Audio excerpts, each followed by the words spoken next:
ये कहानी शुरू होती है हरियाणा के रोहतक शहर से। रोहतक के विजयनगर कॉलोनी में एक घर था जिसमें मलिक परिवार रहता था। 27 अगस्त 2021 को दोपहर 2 बजे के आसपास घर का इकलौता बेटा अभिषेक मलिक, जिसकी उम्र 20 साल थी, ये अपने घर पर आता है।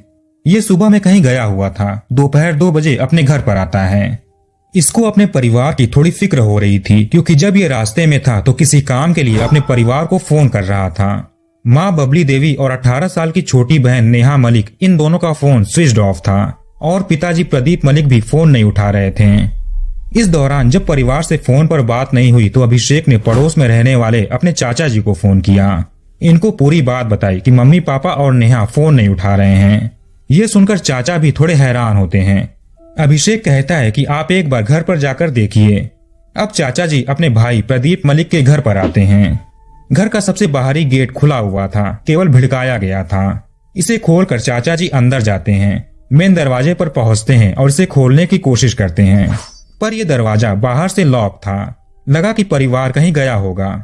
इसके बाद चाचा जी आसपास रहने वाले दोस्तों और रिश्तेदारों को फोन करते हैं और उनसे अपने भैया भाभी और भतीजे के बारे में पूछते हैं, पर यहाँ से कुछ पता नहीं चलता। ये सब करने कराने में आधा घंटा बीत चुका था। अभिषेक मलिक दोपहर 2 बजे अपने घर पर आता है। इस समय चाचा जी दरवाजे पर खड़े थे। अभिषेक घर पर आया और दरवाजे को खोलने की कोशिश की। जब नहीं खुला तो ये सीढ़ियों से होते हुए फर्स्ट फ्लोर पर जाता है। सीढ़ी घर के बाहर ही थी। फर्स्ट फ्लोर का भी मेन दरवाजा बाहर से लॉक था।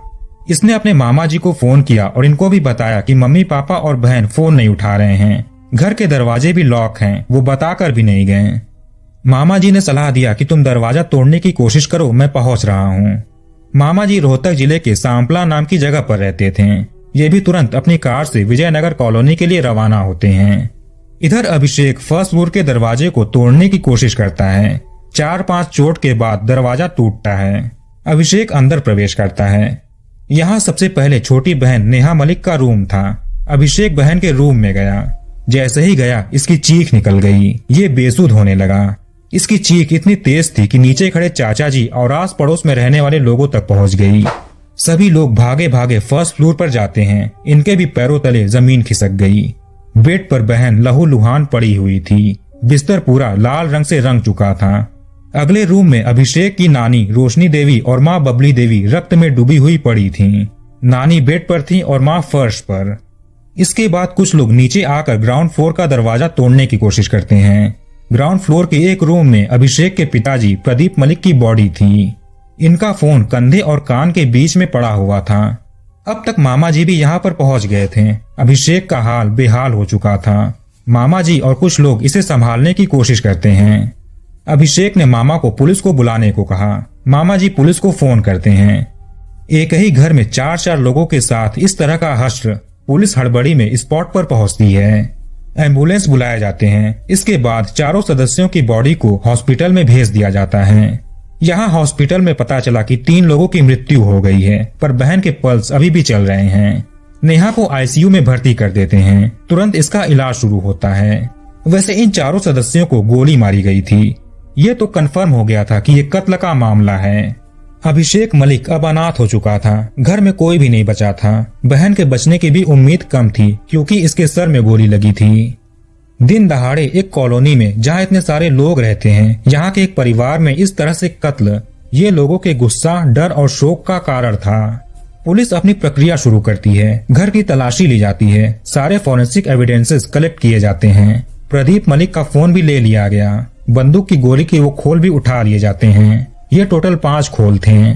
घर के आसपास के कुछ घरों में कैमरे भी लगे थे। इनसे फुटेजेस लिए जाते हैं। उधर हॉस्पिटल में जिनकी मृत्यु हो गई उनका पोस्टमार्टम किया जाता है। जो बहन जिंदा बच गई उसका इलाज चल रहा था, आईसीयू में भर्ती थी। पोस्टमार्टम के बाद माता पिता और नानी को उनके परिजनों को सौंप दिया जाता है। माता पिता का अंतिम संस्कार तो यहीं रोहतक में ही हो गया और नानी का उनके अपने घर पर। इधर आसपास के घरों से जो सीसीटीवी फुटेजेस मिली थी उनको खंगालना शुरू किया जाता है, पर इसमें से कुछ खास नहीं मिलता। कोई सस्पेक्ट नहीं दिखा। अब अभिषेक से पूछताछ करनी थी, पर इसका तो रो रो कर बुरा हाल था। बात करने की हालत में नहीं था। लेकिन जैसे तैसे थोड़ी बहुत पूछताछ की जाती है, कुछ जानकारी इकट्ठा की जाती है। क्या ये सब कुछ दुश्मनी में किया गया? जब ये सवाल पुलिस के मन में आया तो मलिक परिवार के फैमिली बैकग्राउंड के बारे में पता किया जाता है। आस पड़ोस के लोगों से पूछताछ किया जाता है, रिश्तेदारों से भी बात की जाती है, पर इस परिवार का कहीं से भी कोई दुश्मनी का एंगल नहीं मिलता। इसके बाद चोरी का एंगल देखा जाता है, पर यहाँ से भी कुछ खास पता नहीं चलता। घटना 27 अगस्त की दोपहर में हुई थी। इसके 2 दिन बाद 29 अगस्त को बहन नेहा मलिक की भी हॉस्पिटल में मृत्यु हो गई। पोस्टमार्टम के बाद इसे भी अपने परिजनों को सौंप दिया गया, जिसके बाद इनका भी अंतिम संस्कार हो गया। इनके और बाकी मृतकों के पोस्टमार्टम और अन्य रिपोर्ट से पता चला कि इनके सर में गोली दागी गई थी। माँ, नानी और बहन के सर में एक एक गोली और पिता को 2 गोली, एक सर में दूसरा चेहरे पर। रिपोर्ट्स के अनुसार इन्हें बहुत पास से गोली दागी गई थी, पर आखिर ऐसा कौन कर सकता है? कोई बाहरी इंसान घर के लोगों पर इतने पास से गोली नहीं चला सकता था, और सीसीटीवी में भी कोई अनजान आदमी घर के किसी भी दरवाजे से अंदर आते जाते नहीं दिखा। जब अभिषेक घर पर आया तो ऊपर और नीचे का दरवाजा बाहर से लॉक किया गया था, लेकिन इनकी चाबी तो केवल घर वालों को ही पता होगी, बाहरी नहीं जान सकता था। कुल मिलाकर केवल यही समझ में आ रहा था कि इन सभी कत्लों के पीछे कोई बाहरी नहीं बल्कि अंदर का शख्स होगा। पुलिस ने घटना के दौरान अभिषेक से जो भी छोटी मोटी पूछताछ की, उसमें ये कभी कुछ बता रहा था तो कभी कुछ और, बार बार ये अपने बयान को बदल रहा था। लगा कि परिवार के जाने के दुख में इसका दिमाग चलना बंद हो गया है, इसे समझ में नहीं आ रहा है कि क्या बोला जाए। पुलिस इससे ठीक से बात नहीं कर पा रही थी, क्योंकि बात करते समय अभिषेक के साथ कोई ना कोई रहता था। इस केस में अब तक जो भी जानकारी इकट्ठा की गई थी, उसमें केवल अभिषेक के बयान की ही कमी थी। यही घर में आखिरी जिंदा बचा हुआ था। इसको जरूर पता होगा कि इन सभी कत्लों के पीछे कौन कौन हो सकता है। अब पुलिस अभिषेक के नॉर्मल होने का वेट करती है। लगा कि अब ये नॉर्मल हो गया है तो 30 अगस्त को इसे पुलिस स्टेशन लाया जाता है, वो भी अकेले। अब इससे अच्छे से बात की जाती है। ये अपने 27 अगस्त के दिनचर्या के बारे में बताता है। रोजमर्रा की तरह ये और इसका परिवार अपने समय पर उठता है। समय से सभी लोगों ने 10 बजे के आसपास साथ में नाश्ता किया। इसके बाद अभिषेक 11 बजे तक अपने घर से निकल गया। इसके दोस्तों ने लंच की पार्टी दी थी। ये पार्टी दिल्ली बाईपास रोड पर स्थित एक होटल में थी। अभिषेक अपने दोस्तों के साथ पार्टी करता है। दोपहर 1 बजे तक इसने अपनी माँ को फोन किया, पर उनका फोन स्विच ऑफ था। फिर बहन को कॉल किया, इसका भी फोन स्विच ऑफ था। पापा जी को फोन किया, वो भी फोन नहीं उठा रहे थे। कई बार ट्राई करने के बाद 1:30 बजे तक पड़ोस में रहने वाले चाचा जी को ये फोन करता है। उनको सारी बातें बताता है कि मम्मी पापा और बहन फोन नहीं उठा रहे हैं। फिर 2 बजे तक ये घर पर पहुंचता है। इसके बाद इसने अपने परिवार की वो हालत देखी। पुलिस इसके बयान को ध्यान में रखते हुए इसके घर से निकलने का टाइम, होटल में दोस्त के साथ पार्टी करना, वापस घर आना, पुलिस इन सभी चीजों की जांच करती है। अभिषेक का पुलिस को दिया गया बयान सच था।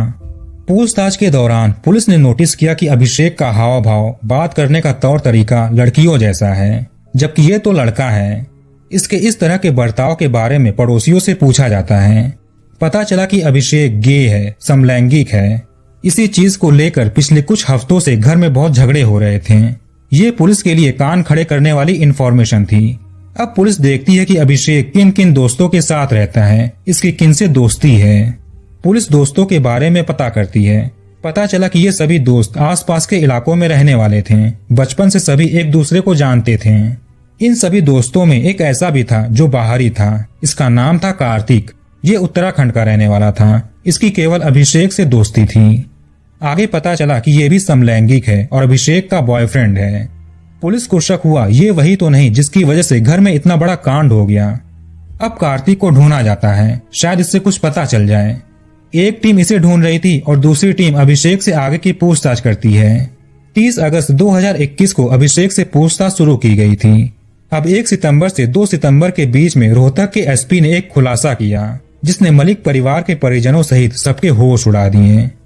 इन्होंने बताया कि अभिषेक मलिक ने अपने पूरे परिवार, जिसमें इसके माता पिता, छोटी बहन और नानी का गोली मारकर कत्ल कर दिया। ये बात इसने खुद बताई। इस सच्चाई के बाहर आते ही लोगों को सदमा सा लग गया। एक 20 साल का लड़का इतना बड़ा कदम कैसे उठा सकता है और क्यों उठाएगा? इस सच्चाई के साथ साथ एक कहानी भी बाहर निकलती है। चलिए शुरू से शुरू करते हैं। हरियाणा के रोहतक जिले में विजयनगर कॉलोनी में एक परिवार रहता था, मलिक परिवार। इसके मुखिया थे प्रदीप मलिक। इनका प्रॉपर्टी डीलिंग का कारोबार था।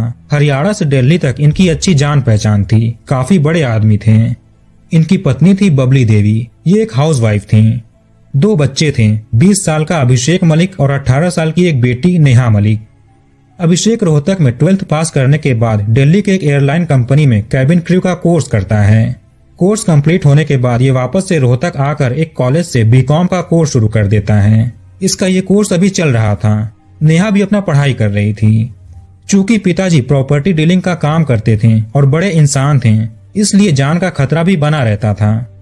ये अपने साथ कुछ हथियारबंद बॉडीगार्ड्स भी रखते थे। साथ में इन्होंने एक बंदूक भी रखी थी सेल्फ डिफेंस के लिए। इन्होंने अपनी पत्नी को, बेटे को और बेटी को इसे चलाना भी सिखाया था।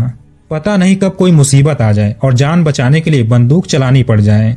सभी लोगों ने इसे सीख भी लिया था। जब अभिषेक दिल्ली में कैबिन क्रू का कोर्स कर रहा था, तभी यहाँ पर एक और लड़का उत्तराखंड से आया। इसका नाम था कार्तिक। इन दोनों की मुलाकात होती है। चूंकि ये दोनों एक ही बैच में थे, इसलिए दोनों की दोस्ती भी हो जाती है। अभिषेक गे था, ये बात इसके अलावा किसी को भी नहीं पता थी। धीरे धीरे इन दोनों की दोस्ती बढ़ रही थी। एक दिन दोनों को एक दूसरे के बारे में पता चल गया कि ये दोनों समलैंगिक हैं। अब ये दोनों रिलेशनशिप में आ गए। जब कैबिन क्रू का कोर्स कंप्लीट हो गया और दोनों अपने अपने घर लौट गए, तो कार्तिक अभिषेक से मिलने के लिए उत्तराखंड से दिल्ली होते हुए हरियाणा आता था। दोनों एक होटल में कई कई दिनों तक रहते थे। अभिषेक के माता पिता को लगता था कि बेटा दोस्त के साथ घूम रहा है। कभी कभी तो अभिषेक कार्तिक को अपने घर भी लाता था। इसने अपने परिवार से इसे अच्छे दोस्त के तौर पर इंट्रोड्यूस किया था। दोनों घर पर एक ही रूम में रहते थे। हफ्तों हफ्तों दोनों साथ में रहते थे। अभिषेक इसके ऊपर पैसे भी उड़ाता था। अच्छे अच्छे होटल्स में खाना खाते। अभिषेक की एक कार थी, दोनों लॉन्ग ड्राइव पर जाते हैं। सब कुछ सही चल रहा था। एक दिन इन दोनों ने प्लान बनाया कि ये यूरोप में जाकर सेटल हो जाएंगे। अभिषेक ने सोचा कि इससे पहले इसे अपने जेंडर चेंज करा लेने चाहिए। इसने कुछ डॉक्टर्स से कंसल्ट किया। पता चला कि इसकी इच्छा तो पूरी हो जाएगी, पर 5 लाख रुपए लगेंगे। अभिषेक के पास इतने पैसे नहीं थे, कार्तिक के पास भी नहीं थे। अभिषेक को जो पॉकेट मनी मिलती थी उसको सेव करके भी इकट्ठा हो सकते थे, लेकिन इनको ऐश वाली जिंदगी भी चाहिए थी, घूमना फिरना भी था।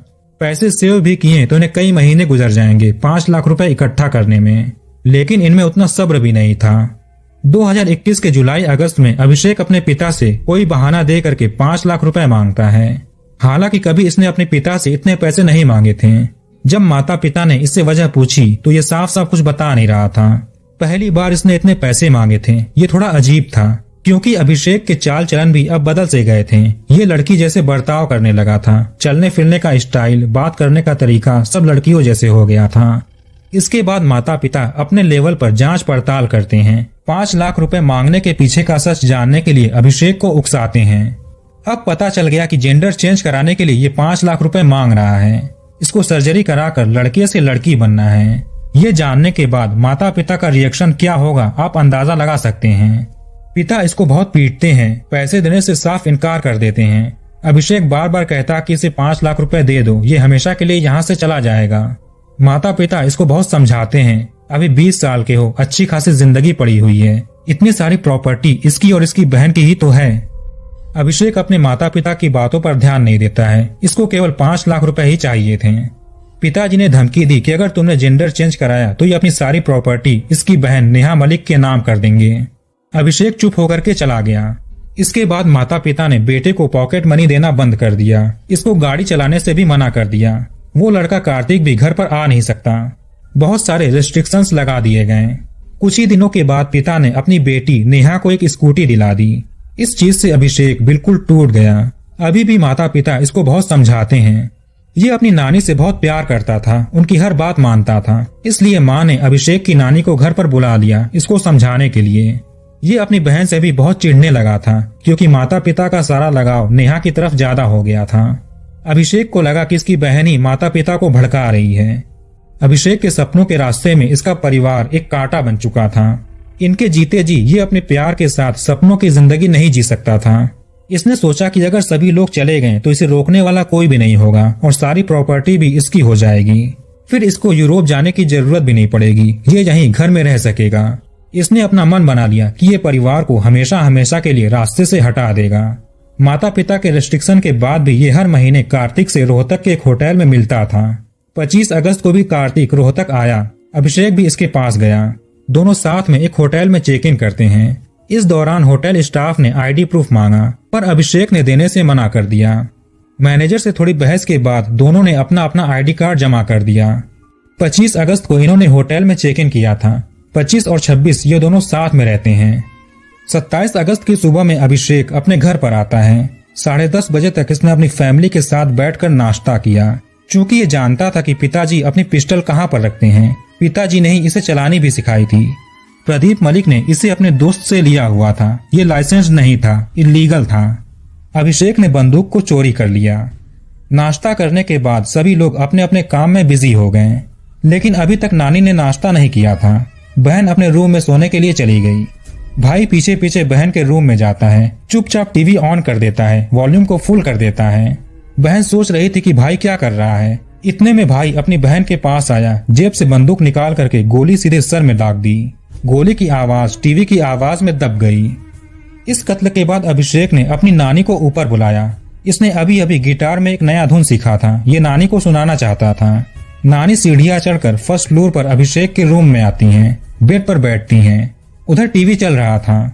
यहाँ अभिषेक ने जेब से बंदूक निकाली और पास में बैठी नानी के सर में गोली दाग दी। नानी बेड पर गिर गई। फिर ये नीचे आता है। माँ कुछ काम कर रही थी। माँ ने अभिषेक को देखा, इससे पूछा कि नानी कहाँ पर है, मैं नाश्ता निकाल रही हूँ। अभिषेक ने अभी अभी 2 कत्ल किए थे, फिर भी ये बिल्कुल नॉर्मल था। माँ को बोला कि वो ऊपर मेरे रूम में है। अब माँ सीढ़ियों से होते हुए अभिषेक के रूम में जाती हैं। पीछे पीछे अभिषेक भी गया। ऊपर रूम में माँ नानी की हालत देख करके घबरा गई। फिर ये पीछे मुड़कर अभिषेक को देखती हैं और कुछ बोलने की कोशिश करती हैं। अभिषेक पीछे गन लेकर के खड़ा था। माँ जैसे ही पीछे की ओर मुड़ी, अभिषेक ने सर पर गोली दाग दी। माँ फर्श पर गिर गई। इसके बाद अभिषेक वापस से नीचे आता है। एक रूम में पिताजी फोन पर किसी से बात कर रहे थे। कमरे का दरवाजा भिड़काया हुआ था। अभिषेक चुपचाप रूम में आया और बेड पर बैठ गया। पिताजी भी अभिषेक के पास फोन पर बात करते हुए बैठ जाते हैं। जैसे ही पिताजी का फोन कटा और कान के पास से फोन को हटाने की कोशिश की, वैसे ही अभिषेक ने पिता के सर में गोली दाग दी। पिताजी भी नीचे गिर गए। अभिषेक को लगा कि पिताजी अभी भी जिंदा हैं। इसने एक और गोली दाग दी। पिताजी की मृत्यु हो गई। अभी तक अभिषेक को लग रहा था कि घर के सभी लोग खत्म हो चुके हैं, पर नेहा मलिक अभी भी जिंदा थी। इसके बाद अभिषेक ने घर की चाबी ली, गाड़ी की चाबी ली, घर के मेन दरवाजों को लॉक किया, बंदूक को नाले में फेंक दिया और गाड़ी से निकल गया। अभी 11 बज रहे थे। इस समय ये कार्तिक के पास जाता है। दोनों होटल से चेकआउट करते हैं। प्लान के अनुसार इसने दिल्ली बाईपास रोड पर स्थित एक होटल में दोस्तों को बुलाकर पार्टी की। पार्टी अभिषेक ने दी थी। किसी भी दोस्त को नहीं पता था कि अभी अभी अभिषेक ने कितना बड़ा कांड किया है। ये बिल्कुल नॉर्मल बिहेव कर रहा था। दोस्तों ने बहुत सारी खाने पीने की चीजें ऑर्डर करी। सभी लोग अपना अपना खा पी रहे थे, पर अभिषेक कुछ खा नहीं रहा था। ऊपर से तो ये नॉर्मल दिखने की कोशिश कर रहा था, पर अंदर से इसको बहुत चिंता हो रही थी, डर लग रहा था। इसको पकड़े जाने की टेंशन थी। इसके बाद ये अपने माता पिता और बहन को कॉल करने का नाटक करता है। चाचा को फोन करता है, घर जाता है, दरवाजा तोड़ता है और रोने धोने की एक्टिंग करता है। 1 से 2 सितंबर 2021 के बीच में पुलिस ने अभिषेक को अरेस्ट कर लिया। इसे कोर्ट में पेश किया जाता है। कोर्ट से 5 दिनों का रिमांड मिलता है। इस दौरान पुलिस बाकी के एविडेंसेस कलेक्ट करती है, जैसे कि कत्ल वाला बंदूक, उस दिन अभिषेक ने जो कपड़े पहने थे वो, और भी कई चीजें। इसको जितनी एक्टिंग करनी थी इसने कत्ल वाले दिन ही कर ली। इसके बाद जब इससे पूछताछ होने लगी तो ये बड़े शांत मन से बात कर रहा था। रिमांड के दौरान जब भी ये दुखी होता या रोता तो अपने किए पर नहीं, बल्कि अपने बॉयफ्रेंड की याद में रोता। इसकी इच्छा है कि इसे जिस भी जेल में रखा जाए इसे मंजूर होगा, पर इसके साथ इसका प्रेमी भी रहना चाहिए। पुलिस को लगा कि इसका दिमाग ठिकाने पर नहीं है, इसलिए मनोचिकित्सक को बुलाकर इसकी जांच कराई जाती है, पर यह बिल्कुल नॉर्मल था। पुलिस की एक टीम ने इसके प्रेमी से भी बात की। इसका कहना था कि इसे बिल्कुल भी भनक नहीं था कि अभिषेक इतना बड़ा कदम उठाएगा। दिसंबर 2021 में यह केस स्टेट क्राइम ब्रांच को सौंप दिया गया। फिलहाल इस केस की इन्वेस्टिगेशन अभी चल रही है। तो कहानी को यहीं पर खत्म करते हैं। अब कमेंट करके बताइए कि वीडियो आपको कैसा लगा। इस वीडियो को लाइक और शेयर जरूर करिए और हमारे चैनल को सब्सक्राइब करके बेल आइकन ऑन कर लीजिए। मिलते हैं नेक्स्ट वीडियो में।